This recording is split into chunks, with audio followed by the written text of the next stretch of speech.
So yeah, it's just getting the balance, how exactly to meditate. We've gone over them hundreds of times, but still, I still don't know. Because, as you know, and I've said many times, I can, after 5-10 minutes sitting in meditation, I can become quite silent and peaceful. And then, as you know, I'll meditate on emptiness. And you said to me not to get stuck on meditation on emptiness, and to go into Vedantic meditation. In other words, contemplating that I am awareness, my thoughts, my very self, my body, all phenomena are manifestations of consciousness, and to try and identify with the screen of consciousness where all these things are projected.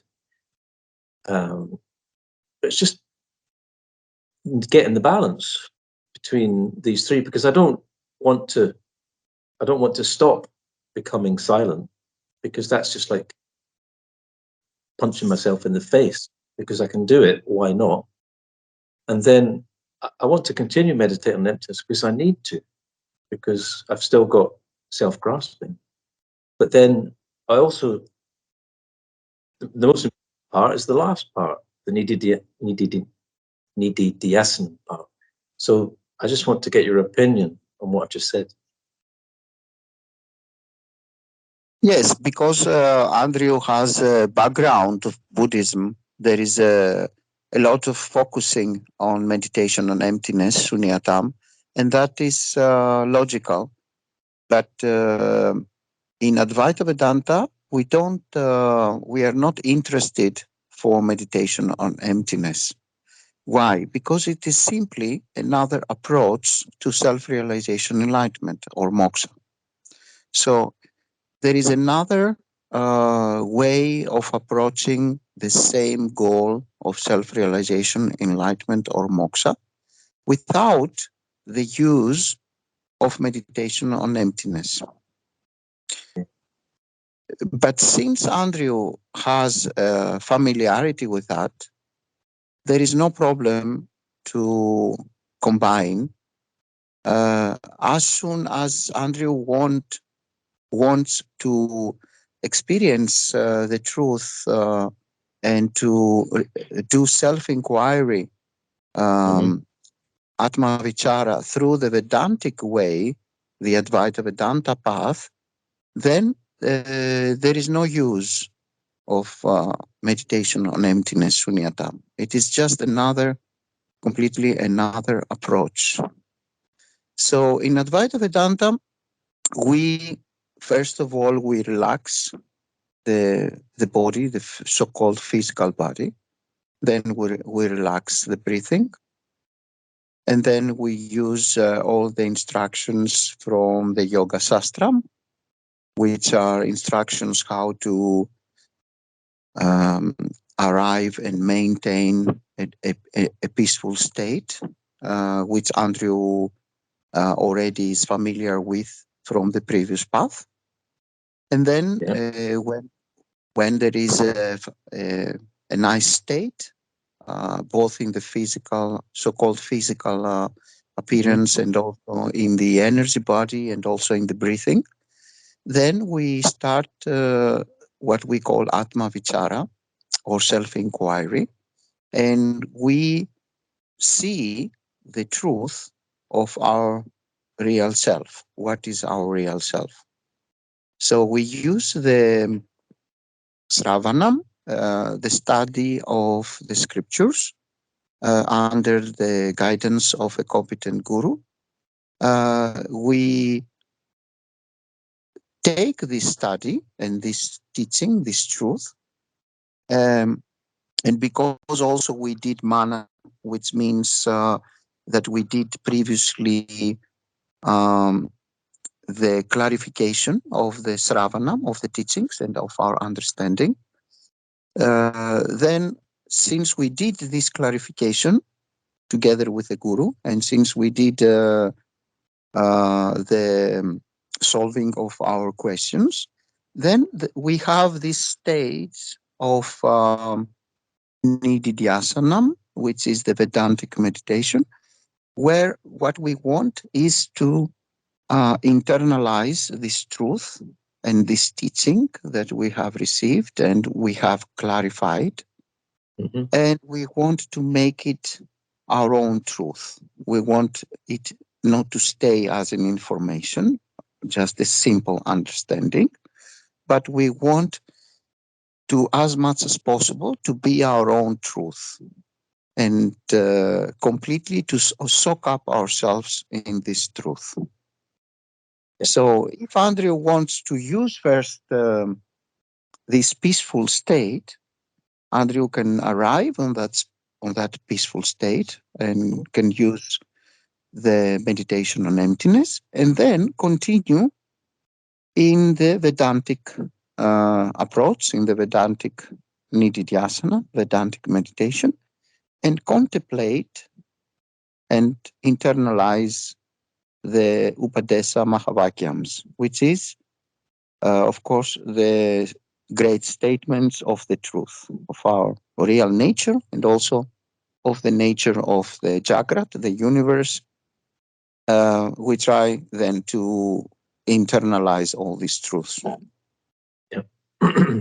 This is, as a summary, the process that have been that we use in Advaita Vedanta path. Yeah, that all sounds pretty much what I'm doing anyway. So that's just need to make sure not to get stuck at any of the preceding stages. But yeah, that's great. Yes, for example, meditation on emptiness, according to the Buddhistic path, can be useful because it creates this recognition of the non-solidity of things, plus the non-solidity of what we call ourselves as a body-mind complex, or as a personality, or as an individual being, an individual entity. So meditation on emptiness gives this clarity that there is no such thing, of course. There is no person, there is no solidity even in what we call the physical body, and there is no solidity anywhere in the universe as well. So after we have this nice clarity of the truth, then we can proceed and we can discover through the Vedantic meditation, through the nididhyasanam process, that, okay, since there is no solidity, since there is nothing out there is no out there, and there is no also inside me, there is no me as well, there is no me as a person, as an individual entity, there is no solidity in the apparent universe or the apparent objects and the apparent beings, then what is then the absolute truth? So the Vedantic meditation goes to the next stage, the next step of discovering what is the nature of things, what is the nature of reality, or the real reality. And what is the real reality is what we call in Advaita Vedanta Brahman, which is no other as the gate of awareness. So we use the term awareness or consciousness as because of lack of any other word, but the real reality don't have both of these names. It's only as a matter of as an expression.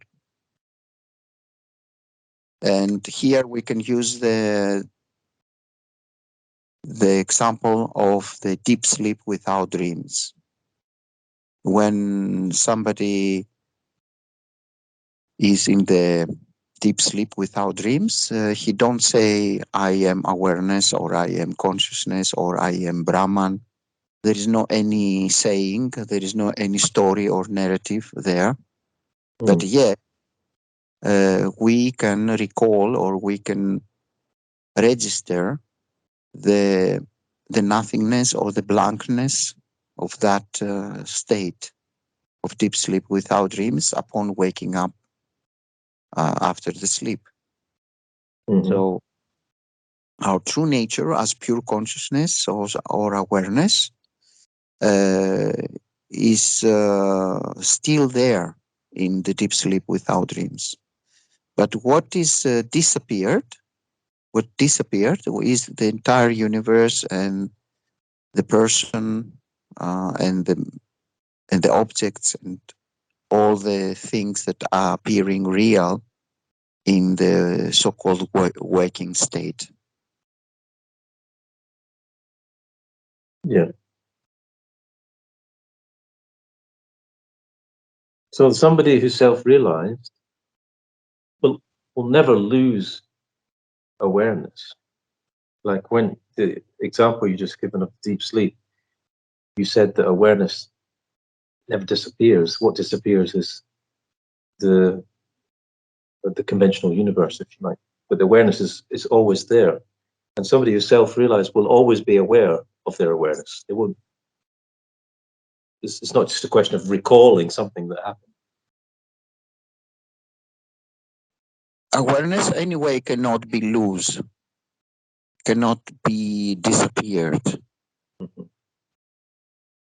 What is diminishing is the self-belief that I am a person, an individual entity, somebody. This is disappearing in what we call self-realization. But in the first place, there is nobody who can get self-realization, enlightenment, or moksha. It's only a matter of expression. The teachings are using this expression because somebody believes he is a person or an individual entity. And since he or she believes that, then the teaching say, okay, let's start from this false belief and let's work together. And hand by hand, I will point out to you that you have never been an individual entity. And what is the real reality is the impersonal awareness.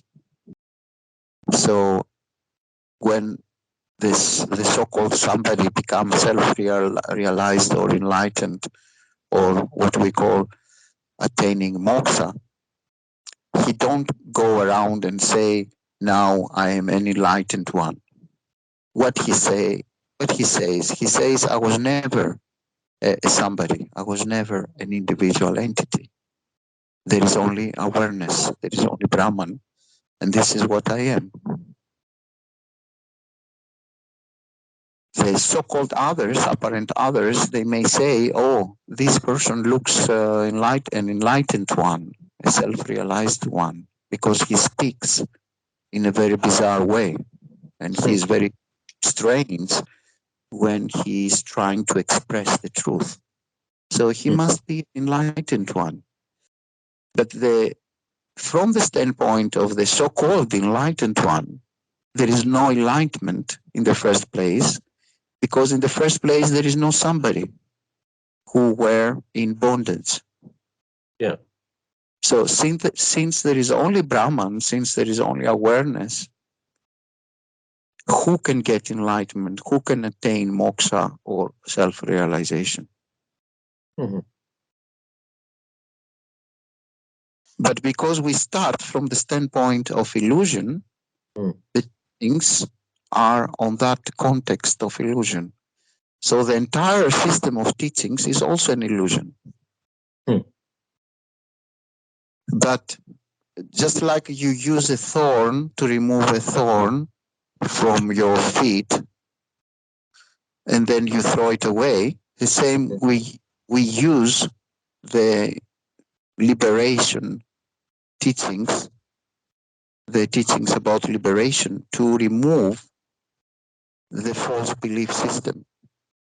that when the false belief system is removed, then we should go beyond the teaching as well. Yeah. The teaching is also part of the dream, part of the illusion. And Just you are in the dream state and you believe that you are somebody else, and there is somebody who comes and say, you are not this person that you believe you are somebody else. And the person who says that in the dream state is also part of the dream, isn't it? mm, So the same with the so-called enlightened beings and self-realized beings who are trying to convey the truth. They are also part of the dream, or they are part of the.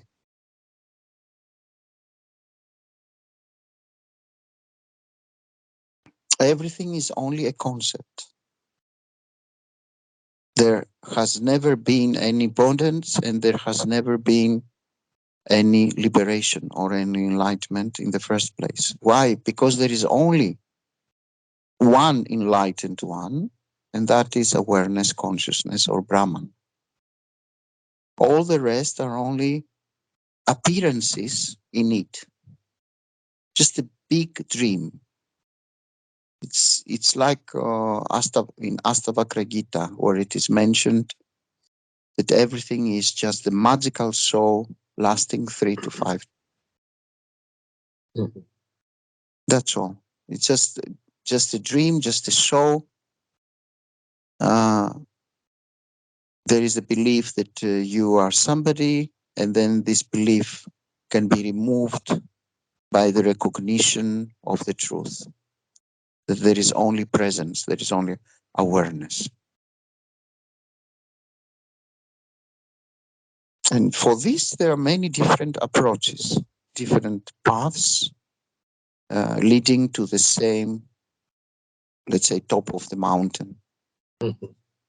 But the view of the top of the mountain for different persons who have been using different paths are always the same. So for a great master of Buddhism and a great master of Advaita Vedanta, the view is the same. Yeah. Although they have been using different paths to arrive in the top of the mountain.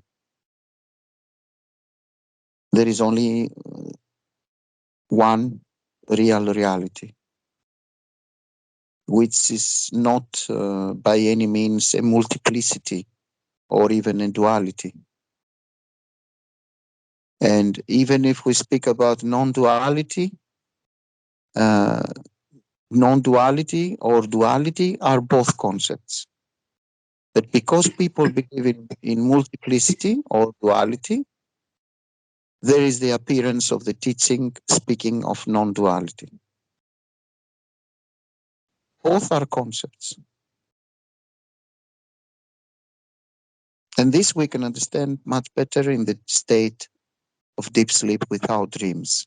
Mm. Nobody there says, oh, now I am on that field of non-duality and I have abandoned duality or multiplicity. There is only pure consciousness, pure awareness. There is no duality, multiplicity, or non-duality. It is like it is. There is only that. And it does not have the name of non-duality, duality, multiplicity, or any other name. It doesn't have even the name Brahman or even the name consciousness or awareness. All these are only mental conceptions, only mental fabrications to just to point out the way out of illusion. Mhm.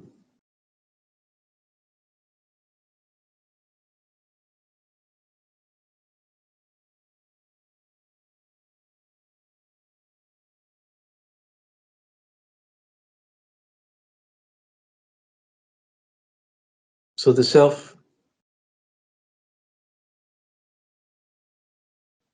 self-realized one experiences bliss, but Brahman, or awareness or consciousness, is beyond experience. Correct? You can't. It's like it's not an experience. Experience can be there only if there is what we call in Advaita Vedanta Chitta or reflected consciousness. Otherwise, who can be there to experience something? We need a reflected consciousness. We need somebody who feels that he is somebody in order to have experience. So any kind of experience is a state of mind. But the absolute truth is beyond any experience. So why does it say then that the self-realized one experiences bliss if they're beyond experience? The so-called self-realized one is just somebody. And because this apparent somebody don't have a false belief system anymore, he's not identifying himself with a false belief system that he is a body-mind complex. Mm-hmm. He don't experience the opposite of bliss, which is suffering, because he is not identified. So he is in a state of pure recognition of the truth. And this disidentification, this non-attachment to a body-mind complex does not create the experience of suffering. Mm-hmm. Our true nature is always beyond suffering or happiness, which are both concepts, a story, a narrative. I believe that I am sad because I say to myself the reasons why I need to be sad. I believe happy because I speak to myself, I use a narrative to prove to myself that I should be happy. They are only mental states. The same with what we call samsara and nirvana. They are just one taste, one of the same nature of awareness. They are actually both an illusion. When there is a deep sleep without dreams, which is a very nice way to see the truth and to use it as a technique, a method, there is no any concept of now I am feeling blissful or now I am not feeling happy or now I'm feeling sad. There is no any storytelling, any narrative in the deep sleep without dreams. It's just pure consciousness, awareness, the pure natural state, which is beyond all these kinds of concepts. I thought, though, in the Ribhu Gita it says I thought existence, bliss, and consciousness, or maybe Adi Shankara says that a lot. Existence, bliss, consciousness, they're not synonymous.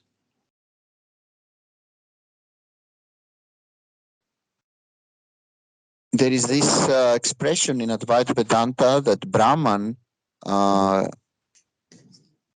the nature of Satchitananda. Sat, which means truth and existence.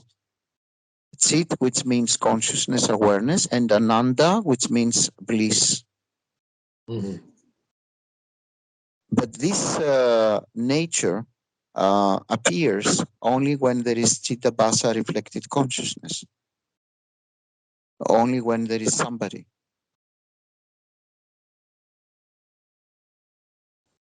But that doesn't mean somebody with an ego. That means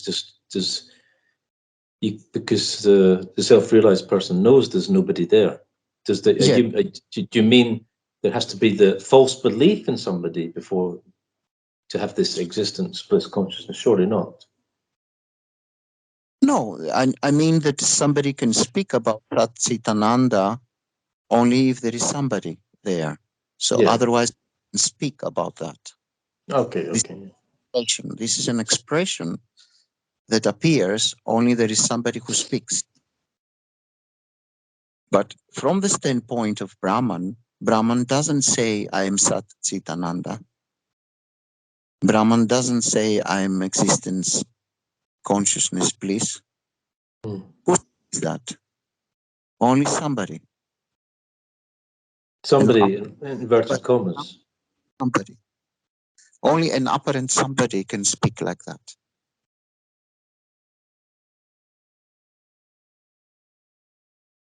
And this apparent somebody can say, I've experienced bliss because from the standpoint of this apparent somebody, there is no identification with the body-mind complex. So there is no other narrative of suffering or sadness or any bad emotions. And that bliss is the nature of Brahman?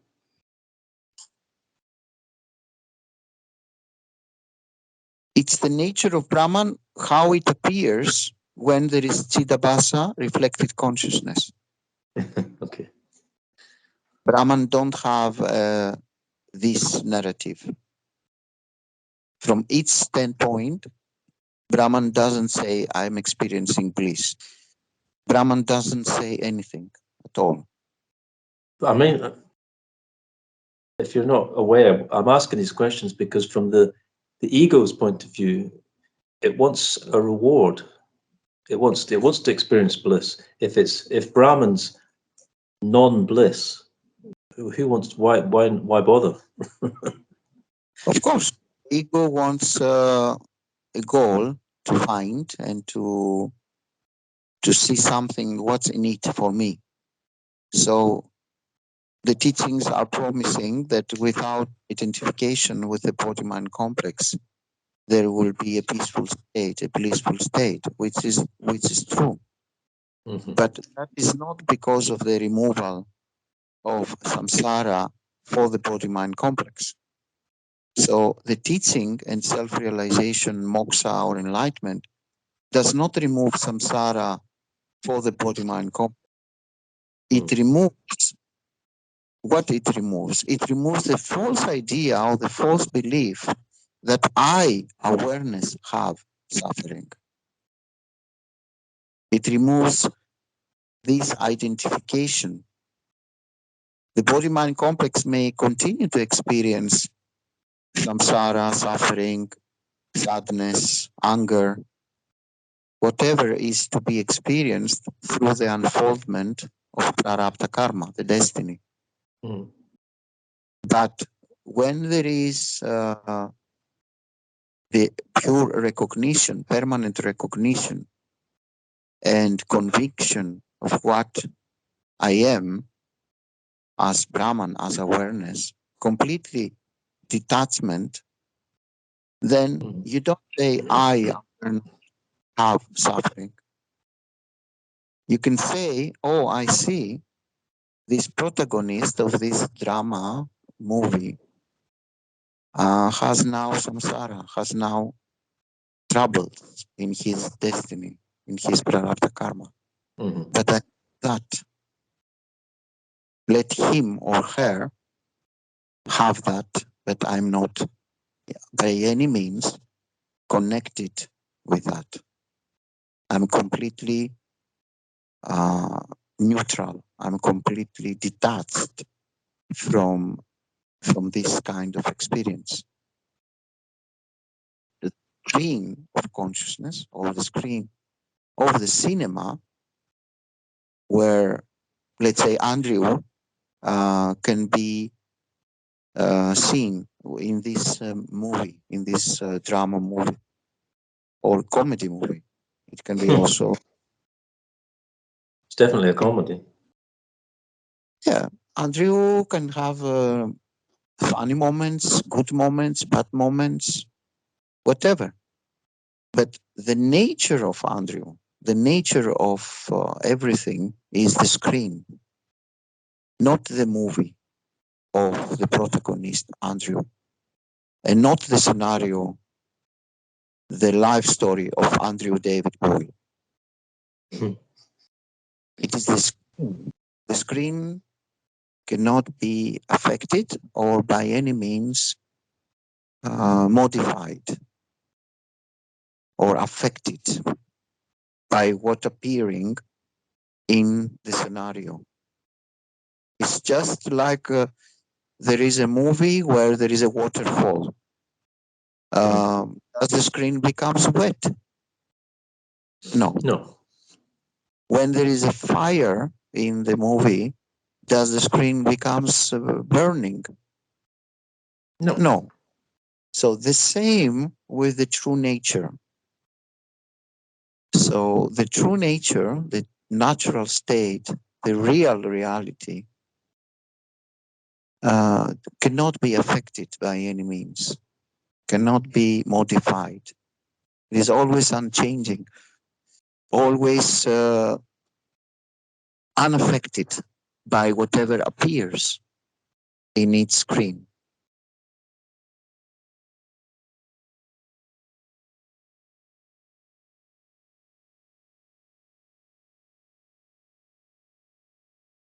The same like, for example, now there are two apparent individuals, let's say Andrew and Satchitananda. They have an apparent dialogue.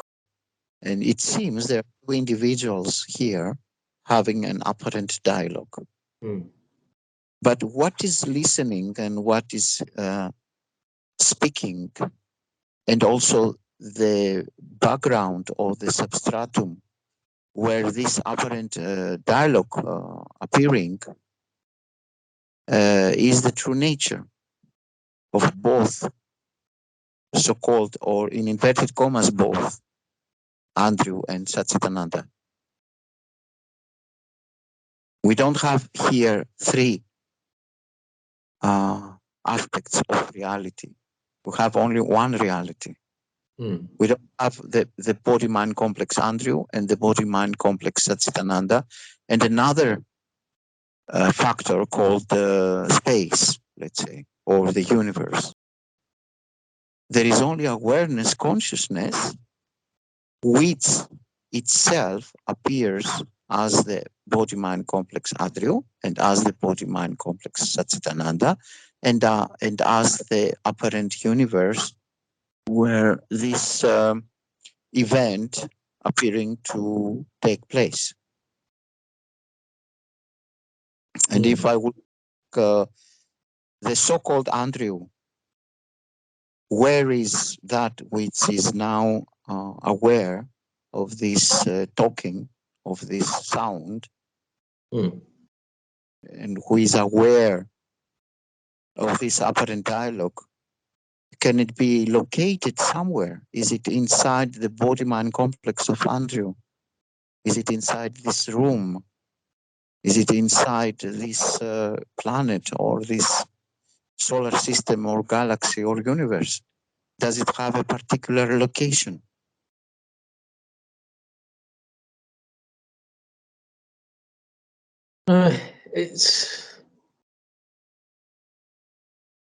It feels like it's located, but it's very difficult to pinpoint. It feels, of course, because of the trillions of dream lifetimes and habitual belief system. I am an individual entity that feels like that. That upon scrutiny, sincere and deep scrutiny, and the effort to find out where is it, that which is aware, it cannot be found somewhere. It cannot be found at a particular location. It is locationless. And it is as well spaceless. It is timeless. It is formless, nameless, ageless. It is a complete pure presence which cannot be imprisoned in a body-mind complex, or even in the entire so-called universe. It cannot be imprisoned. It cannot be inside this box. Even if this box is the entire universe or the entirety of the universes, presence, awareness, consciousness cannot be imprisoned or being inside any kind of a box or limitation.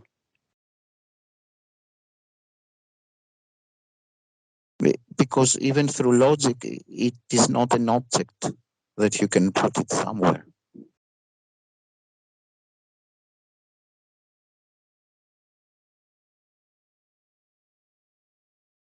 So it is a complete beyond any limitations. It is completely beyond any borders. So that's why we say that this is our true nature, and this cannot have any bondage or the need of any liberation or enlightenment or moksha or self-realization. Because there is that. And how it can be in bondage?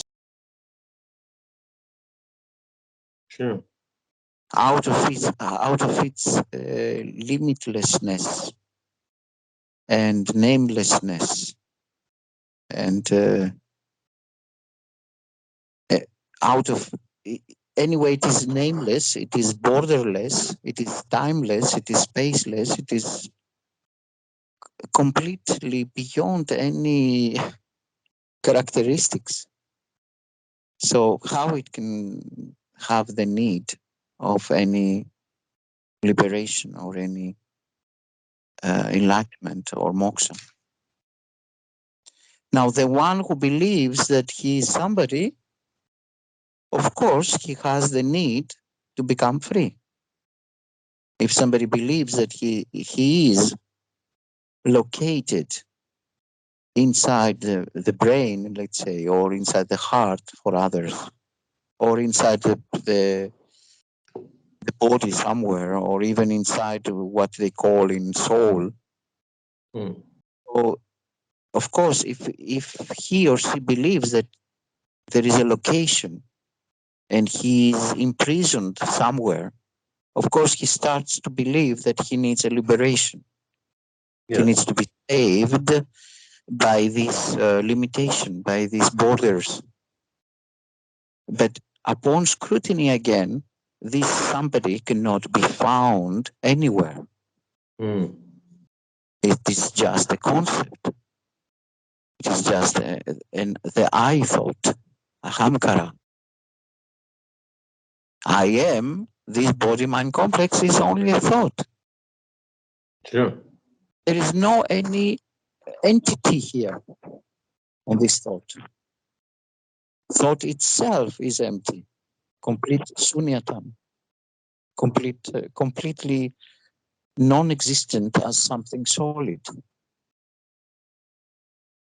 So where is the somebody? It is a complete illusion, hallucination. So since there is no somebody, the entire teaching is also a complete illusion. A very useful illusion, a very useful process. For whom? For the one who believes he is somebody. As soon as he believes that, and as long as he believes that I'm somebody, there is the need of a spiritual path. There is the need of spiritual practice. There is a need of a guru. There is a need of scriptural study. There is a need of spiritual practices, the dharmic way of lifestyle, and so on and so forth. All these indispensable tools and methods and factors to go out of this self-imposed limitation, self-imposed belief or concept. I am an individual entity. this hallucination must be removed.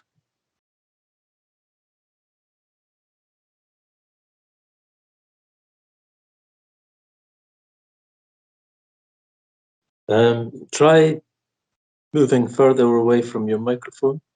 It's been distorting. Okay. It's been distorting a little bit. I should have said earlier, actually.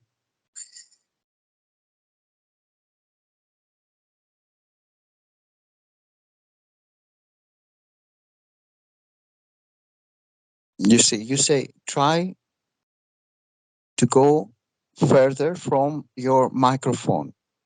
All these are only lies. There's nobody in the first place who must go away from the microphone. But we are tending to say, when speaking about the body and movements, that I need to move. And immediately there is this identification with the body. So I become the body which needs to be to move somewhere.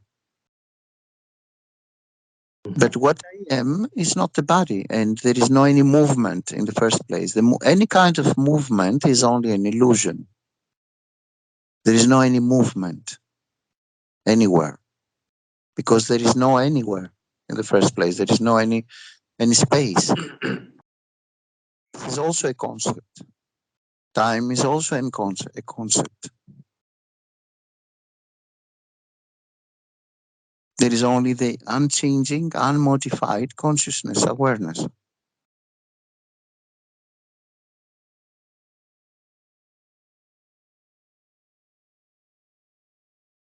Okay, then if we cannot discuss something more, maybe to close it for tonight, apparent tonight, and also apparent closing.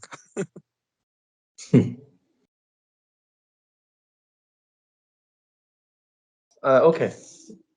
Okay, then good night and namaste. Good night. Namaste.